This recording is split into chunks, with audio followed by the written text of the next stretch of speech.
আসসালামু আলাইকুম রহমতুল্লাহি ওবরকাতুহু। সম্মানিত দর্শক, শেখ হাসিনার পতনের পর গত ১৭টি মাস ধরে আমরা সবাই প্রাণান্ত চেষ্টা করেছি যে তাকে আলোচনার বাইরে রাখার জন্য। পুরো রাষ্ট্র ব্যবস্থা, রাষ্ট্রের মিডিয়া এবং আওয়ামী লীগ বিরোধী যারা শক্তি, তারা প্রাণান্ত চেষ্টা করেছেন যে বাংলাদেশের রাজনীতিতে আওয়ামী লীগের কোনো প্রয়োজনীয়তা নেই।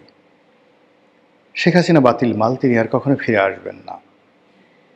তার যে বয়স হয়েছে, তার যে ভুল এবং ভ্রান্তি, এ সকল নিয়ে নানা রকম কল্পকাহিনী এবং একই সঙ্গে তিনি আদৌ জীবিত আছেন কিনা, সুস্থ আছেন কিনা, এগুলো নিয়ে নানা বিতর্ক ছড়ানো হয়েছে।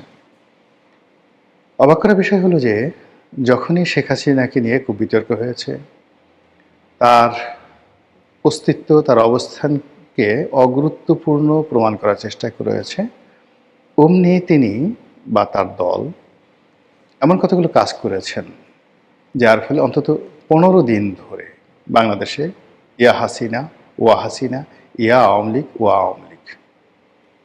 রয়টার্সের সাথে তার সাক্ষাৎকার, বিভিন্ন আন্তর্জাতিক গণমাধ্যমে তার সাক্ষাৎকার, তার দলীয় নেতাকর্মীদের সাক্ষাৎকার, সজীব ওয়াজেদ জয়ের সাক্ষাৎকার, তাকে মেনশন করে, তার নাম মেনশন করে ভারতের পররাষ্ট্রমন্ত্রী, পররাষ্ট্র সচিব, স্বয়ং নরেন্দ্র মোদী যেভাবে কথা বলেছেন, এতে করে বোঝা যায় যে বাংলাদেশের প্রধানমন্ত্রী থাকা অবস্থায় শেখ হাসিনাকে ভারত যতটা গুরুত্ব দিত, এখন ক্ষমতাচ্যুত এবং ভারতে আশ্রিত প্রধানমন্ত্রী, সাবেক প্রধানমন্ত্রী শেখ হাসিনা ভারতের কাছে তার সাথে বেশি গুরুত্বপূর্ণ। কেন? প্রথম কারণ হলো যে এটা ভারতের ইজ্জত কা সওয়াল। যেমন দেখা গেল যে আমার সঙ্গে যে কোনো একটা লোকের বিরোধিতা হলো এবং আমি সরাসরি তার সঙ্গে বিরোধিতা করতে গিয়ে পরাজিত হলাম, লাঞ্ছিত হলাম, অপমানিত হলাম, সেটা এক ধরনের বিষয়। কিন্তু যদি এমন ঘটনা ঘটে যে আমার সঙ্গে কারো বিরোধিতা আছে, সেখানে আমি না গিয়ে আমার সন্তানকে পাঠালাম, আমার প্রতিনিধিকে পাঠালাম এবং সেখানে আমার সেই প্রতিনিধির সঙ্গে খারাপ আচরণ করা হলো, সেক্ষেত্রে যুদ্ধ বেঁধে যাওয়ার মতো ঘটনা ঘটে। তো ভারতের সঙ্গে বাংলাদেশের যে সম্পর্ক, এই পর্যায়ে এই সম্পর্কের মধ্যে শেখ হাসিনা যখন একটা ইস্যু হয়ে গেছে, এখন শেখ হাসিনার ইজ্জত, শেখ হাসিনার বেঁচে থাকা কিংবা তার মরে যাওয়া, সব কিছুর উপর কিন্তু ভারতের যাকে বলা হয় সফলতা, ব্যর্থতা এবং বাংলাদেশের সঙ্গে ভারতের যে সম্পর্ক, এই সম্পর্কের যাকে বলা হয় স্থায়িত্ব নির্ভর করবে। যেমন ধরুন, এত কিছুর পরেও আমেরিকা কেন ভেনেজুয়েলার প্রেসিডেন্টকে ধরে নিয়ে আসলো? এত কিছুর পরেও তারা লিবিয়াকে তছনছ করে দেওয়ার পরেও কেন লিবিয়াতে মার্কিন উপস্থিতি এখনও প্রবল? যুদ্ধরত পক্ষগুলোকে কেন ২ হাতে তারা টাকা দিচ্ছে? শক্তিশালী রাষ্ট্রগুলোর ১ নম্বর অস্ত্র হলো তারা যে শক্তিশালী, এটা প্রমাণ করা। ২ নম্বর হলো তারা যেটা চায় সেটা তারা করতে পারে। ৩ নম্বর হলো যে তারা কথা দিয়ে কথা রাখে এবং যাকে তারা আশ্রয় দেয় শেষ পর্যন্ত তাদের সঙ্গে তারা থাকে। আপনি চিন্তা করুন যে সেই ৪০-এর দশক থেকে ইরানের রাজনীতিতে রেজা শাহ পাহলভির সঙ্গে বা এই পরিবারের সঙ্গে আমেরিকার যে সম্পর্কটি, সেই সম্পর্কটি এখনও চলমান। যে রেজা শাহ পাহলভিকে হটিয়ে ইরানে বিপ্লব ঘটানো হয়েছিল, সেই রেজা শাহ পাহলভির বাবার সঙ্গে তাদের সম্পর্ক ছিল। পরবর্তীতে রেজা শাহ পাহলভির সঙ্গে সম্পর্ক হয়েছে। রেজা শাহ পাহলভি একবার ক্ষমতাচ্যুত হয়েছেন, আমেরিকাতে আশ্রয় নিয়েছে, আমেরিকা আবার তাকে কাউন্টার কু ঘটিয়ে তাকে ক্ষমতায় বসিয়েছে। এরপর দীর্ঘকাল তিনি ক্ষমতায় ছিলেন। ১৯৭৯ সালে তিনি আবার ক্ষমতাচ্যুত হন, তার পরিবারকে আশ্রয় দেয় এবং তার সন্তান রেজা শাহ পাহলভির সন্তানকে আবার ক্ষমতায় বসানোর জন্য বিলিয়ন বিলিয়ন ডলার আমেরিকা খরচ করছে। এটাই হলো সাম্রাজ্যবাদী শক্তির একটা ইতিহাস। অতীতের একটা খুব বিখ্যাত ঘটনা বলি। যেমন ভারতের সম্রাট বাবরের পুত্র হুমায়ুন তিনি শের শাহের কাছে পরাজিত হয়ে পারস্যে আশ্রয় গ্রহণ করলেন। পারস্যের সঙ্গে কিন্তু তখনও ভারতের ওইরকম কোনো বন্ধুত্ব বা এরকম স্বার্থ ছিল না। একসময় পারস্যের নাদির শাহ পরবর্তীতে বাংলাদেশ মানে ভারত আক্রমণ করে তিনি এখান থেকে সেই ময়ূরসিংহাসন নিয়ে গিয়েছিলেন, সেটা পরের ব্যাপার। কিন্তু ওই যে মুঘল জমানার ওই সময়টাতে দিল্লির সঙ্গে আসলে পারস্যের কোনো সম্পর্ক ছিল না। কিন্তু পারস্যের যে সমস্যাটা ছিল আফগানিস্তানের সঙ্গে, আফগানিস্তানের কান্দাহার এবং অন্যান্য যে এলাকা কাবুল, কান্দাহার, এই পুরো আফগানিস্তানের শাসনভার ছিল বাবরের আর এক সন্তান মির্জা হিন্দ আলীর উপরে। তো হুমায়ুন যখন সেই পারস্যে আশ্রয় নিতে চাইলেন, তখন তার প্রথম শর্ত ছিল যে আপনি সবার আগে কাবুল দখল করবেন, এবং কাবুল দখল করার পরে কাবুলে যে সরকার গঠন করবেন তার সঙ্গে আমার একটা বন্ধুত্বপূর্ণ সম্পর্ক থাকতে হবে, যেটা হিন্দালের সঙ্গে নেই। দ্বিতীয়ত হলো যে আমার যে সৈন্যবাহিনী সেটা নিয়ে আপনি ভারতবর্ষ আক্রমণ করবেন।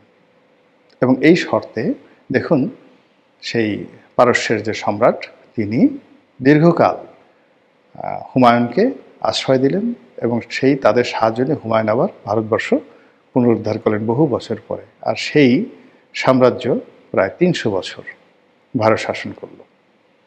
তো এই হলো সাম্রাজ্যবাদী শক্তিদের একটা, যাকে বলা হয়, ইতিহাস। পিতা পরাজিত হয়, সন্তান সেটা সেই লিগাসি ধারণ করে। এক রাজা মানে যেমন পারস্য সম্রাট দারায়ুস, সাইরাস।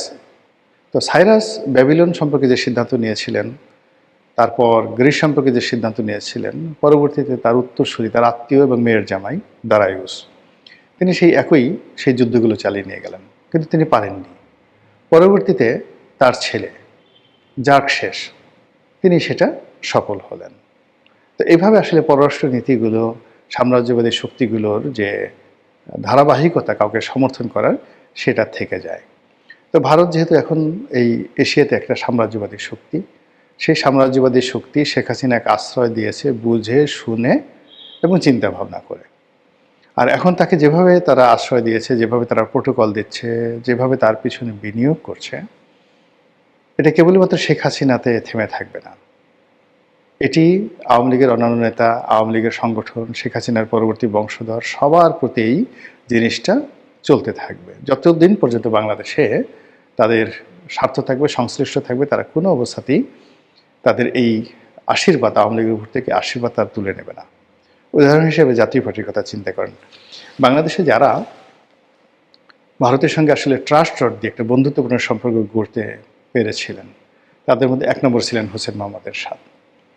তো ভারত যখন দেখলো যে হোসেন মোহাম্মদ এরশাদকে আসলে ক্ষমতায় রাখা যাচ্ছে না, কিন্তু তারা কিন্তু হোসেন মোহাম্মদ এরশাদকে ছেড়ে দেয়নি, এবং 1991-এ তারা মানে বিএনপি সরকারের সাথে প্রাণান্ত চেষ্টা করেছে হোসেন মোহাম্মদ এরশাদকে একটা রিল্যাক্স দেওয়ার জন্য। তো ব্যক্তি হোসেন মোহাম্মদ এরশাদের প্রতি বেগম জিয়ার একটা ক্ষোভ ছিল, ক্রোধ ছিল, এই কারণে তাকে কারামুক্ত করা যায়নি। কিন্তু জাতীয় পার্টিকে রাজনীতি করার জন্য কিন্তু ভারত একটা স্পেস করে দিয়েছিল, এবং ওটা আজকের দিন পর্যন্ত অব্যাহত আছে। এমনকি যে এই নির্বাচনে জাতীয় পার্টি যে অংশগ্রহণ করলো, এটা তো মূলত ভারতের নির্দেশে অন টেস্ট কেস করেছে।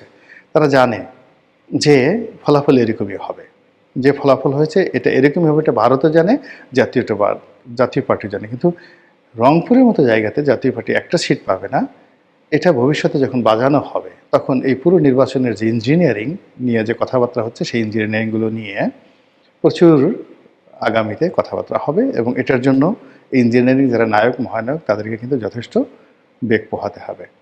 তো যেটা বলছিলাম যে ভারত বা অন্য যে কোনো সাম্রাজ্যবাদী শক্তি, ইভেন ইংল্যান্ড, তারা যখন কারোর সাথে সম্পর্ক স্থাপন করে, এটা দীর্ঘমেয়াদে এই সম্পর্কটা তারা কিন্তু কন্টিনিউ করে।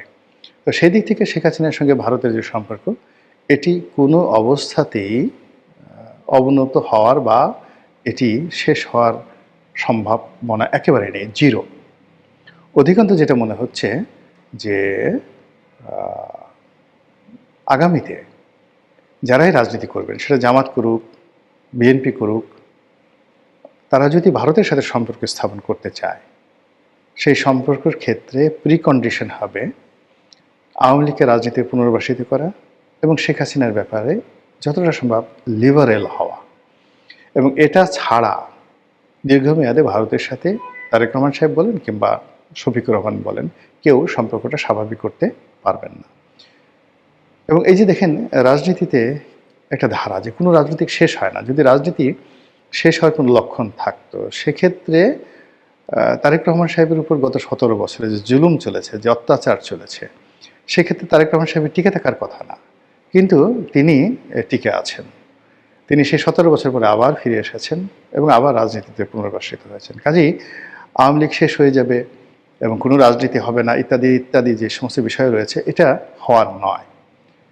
কাজেই এই যে বর্তমান পরিবেশ পরিস্থিতি তৈরি হচ্ছে, সেখানে এই যে নতুন সরকার গঠন হবে, মন্ত্রিপরিষদ গঠন হবে, তারেক রহমান সাহেবকে নিয়ে যে ধরনের একটা এই মুহূর্তে উৎসাহ উদ্দীপনাটা স্বাভাবিক। জাস্ট 15 ডেজ, 15 দিন এইভাবে চলবে।